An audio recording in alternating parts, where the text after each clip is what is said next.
Recently, I did my ranking for Phase 1 of the Marvel Cinematic Universe, and this time, to rank Phase 2 of the Marvel Cinematic Universe. And if you haven't seen my ranking of Phase 1 of the Marvel Cinematic Universe, I'll put a link to it in the description below. Now, I thought Phase 2 was a good mix of sequels and introductions to new characters.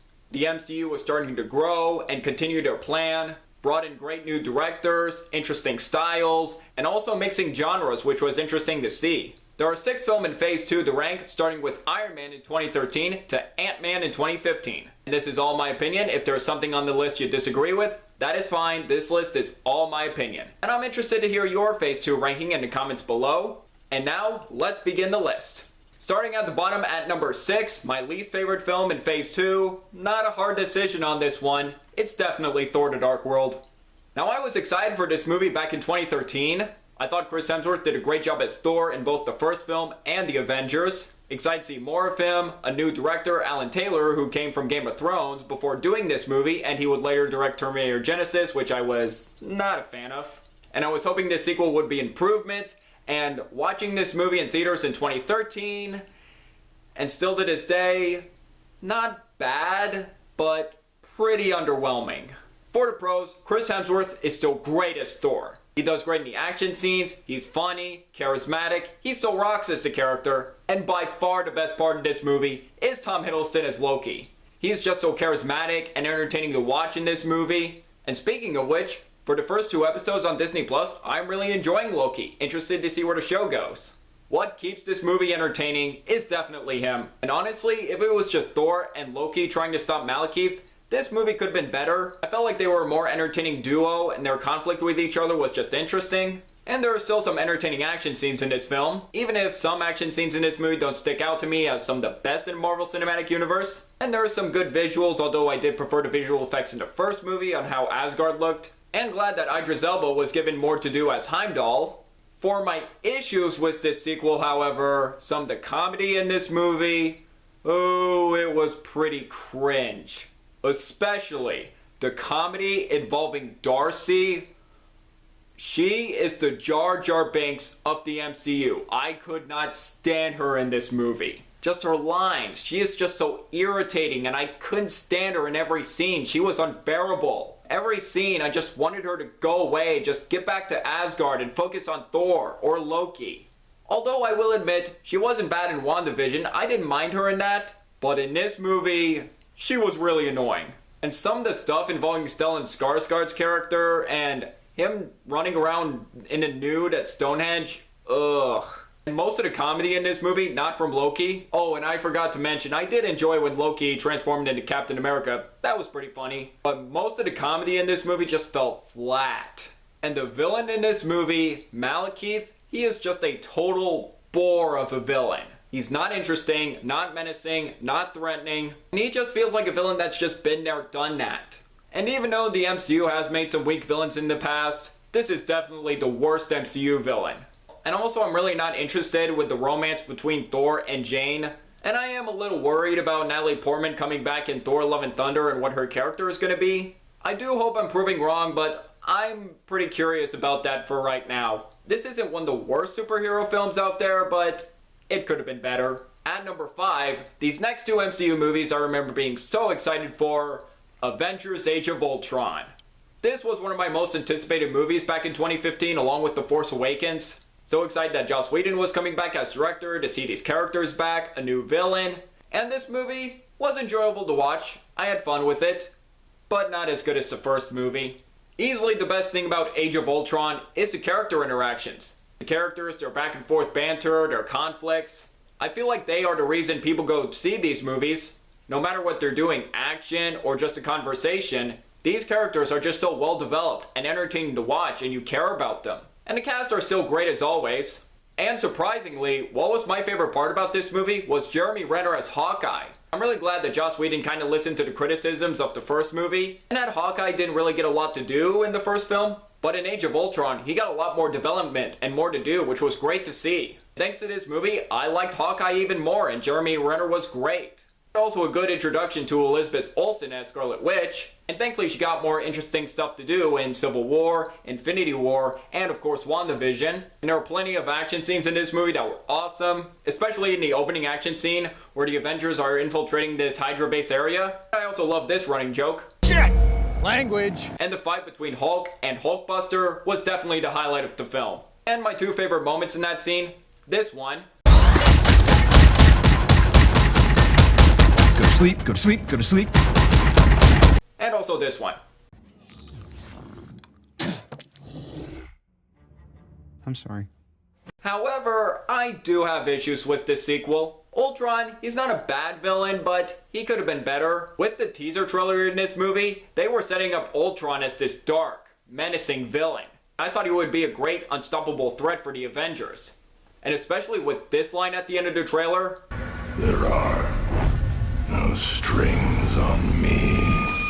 I was excited to see Ultron in this movie. But what they did with him, they sort of made this jokey, snarky villain. And I was hoping Ultron would have a better mix of menace and humor. James Spader did a great job voicing Ultron, but I just wish his character could have been better. And I do feel like Loki was more memorable and better villain than Ultron. There were a few scenes I could tell just the studio forced Joss Whedon to put those scenes in there. Like that Ragnarok scene where Thor is stepping into that pool. That honestly didn't really need to be there, that could have been cut. And Aaron Taylor-Johnson does do a fine job as Quicksilver, although I do prefer the Quicksilver from X-Men Days of Future Past. He was more funnier and entertaining than this one that's just boring. And his death scene in the film, I just didn't really feel it. I was just like, meh. Overall, a good sequel, but do think the first movie is better. At number 4, another MCU movie I was really excited for, Iron Man 3.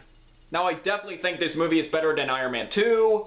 Not as good as the first film, however, but still entertaining. Easily what makes this movie work is Robert Downey Jr. He still nails the humor, charm, cocky attitude. But what I really liked about this movie was the emotional journey that Tony Stark goes through in this film. This honestly felt more like a Tony Stark movie than an Iron Man movie. I just really like seeing Tony just use his smarts. I really like seeing the scene where he's trying to sneak into the Mandarin house and he's using his own gadgets, which was pretty cool to see. And the cast is still good. I'm glad Pepper was getting more involvement in the action in this film. I feel like Don Cheadle was more confident in the role of War Machine or Iron Patriot in this film. And I think this is the most action-packed Iron Man movie. There are some great action scenes in this movie, with my favorite being the destruction of Tony Stark's mansion. And also when these people are being sucked out of Air Force One and Tony Stark is trying to save these people. That was a great sequence. But my issues with this film, and if you've seen this movie, you probably know what I'm going to talk about. The plot twist involving the Mandarin.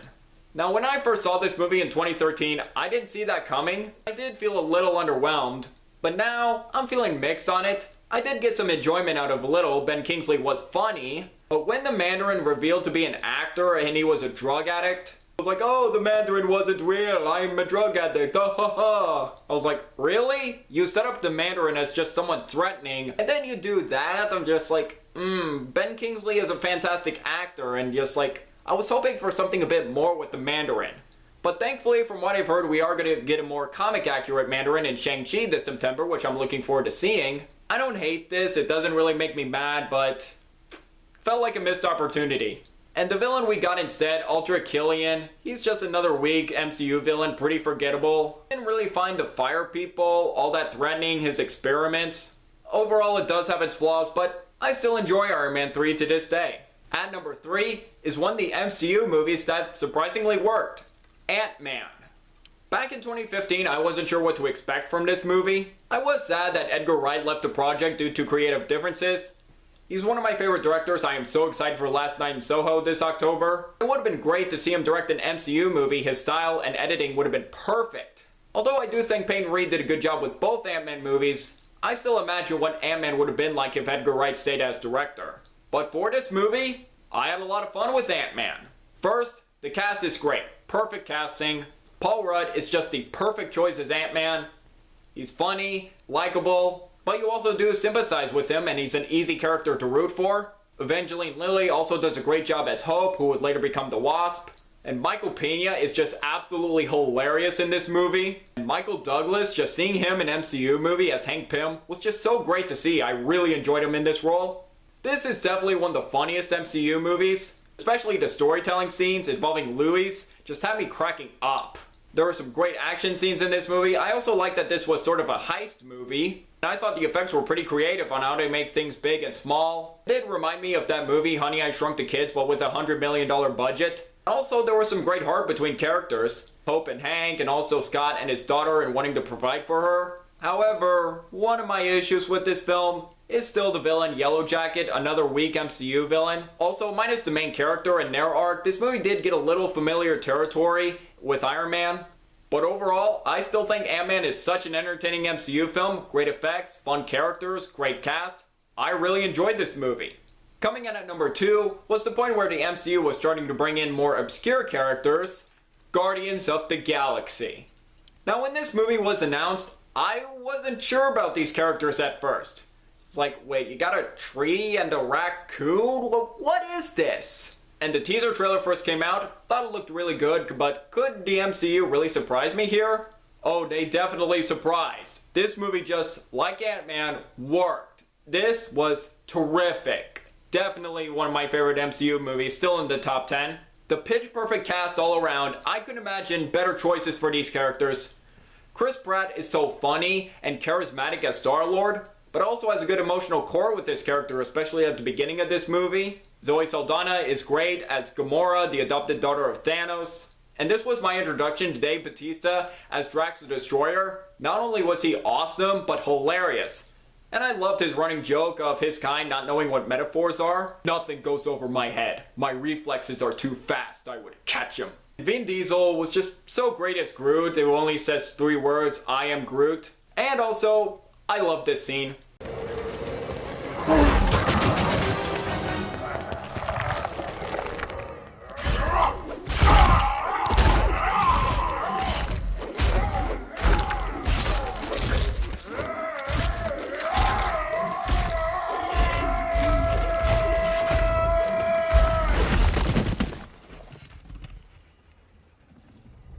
And also another scene, We Are Groot. Just giving me the feels, Marvel. And by far my favorite character in this movie, Rocket Raccoon, voiced by Bradley Cooper, who's just hilarious and awesome. He is my favorite Guardian. James Gunn was the perfect choice to direct this movie. That's how he develops these characters pretty well, making them entertaining and you care about them. This movie is so funny and has his James Gunn style. And this movie is reminding me why I'm so excited for his vision of Suicide Squad this August. Just please be better than the 2016 trash film. This is definitely the funniest MCU film. This movie is just absolutely hilarious. So many funny lines, character interactions, and how this movie is just so entertaining from start to finish. Had a huge smile on my face watching this movie. I listened to the soundtrack of this movie a lot, just so many great songs on Volume 1. Come and Get Your Love, Ain't No Mountain High Enough, Hooked on a Feeling.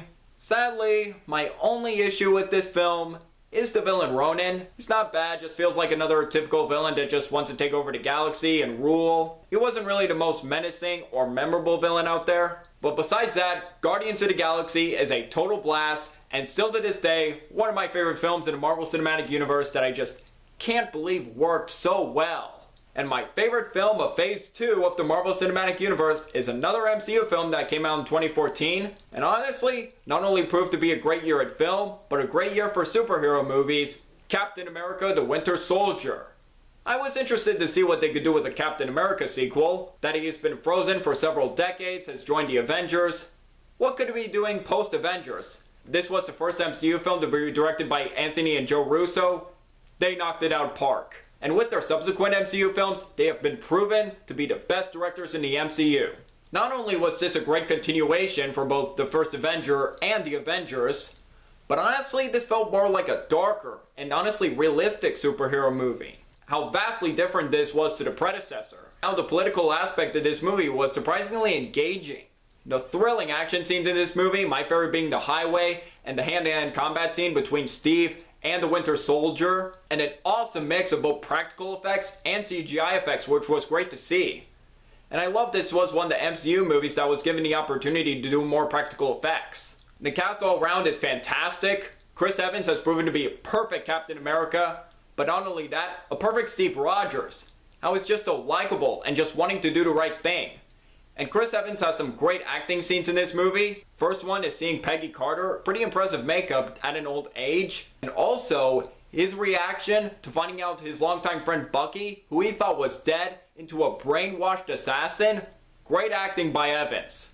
And I loved his banter with Scarlett Johansson as Black Widow. I love seeing them as a duo, and this movie reminded me why I'm looking forward to the Black Widow movie in July. And a great introduction to Anthony Mackie as Falcon. Really enjoyed Falcon and the Winter Soldier. Sebastian Stan is amazing as the Winter Soldier. Just fast, menacing, with minimal dialogue. And Samuel L. Jackson is excellent in Nick Fury in this movie. He was given a lot more to do. This is definitely one of the most exciting and thrilling MCU movies. This is definitely one of my favorite superhero sequels, up there with Spider-Man 2 and The Dark Knight, that just improves upon the predecessor in every way. And definitely one of my favorite superhero movies. And that is my ranking of Phase 2 of the Marvel Cinematic Universe. And now that Phase 1 and 2 are done, I am excited to do Phase 3 pretty soon. And again, I would like to hear your ranking of Phase 2 of the Marvel Cinematic Universe, from your least favorite to your favorite, down below in the comments. And what did you think of Phase 2 overall? Let me know. And also, don't forget to like this video, leave a comment, and subscribe if you're new here. It really means a lot. I'm Jack Benner, and look forward to another movie review.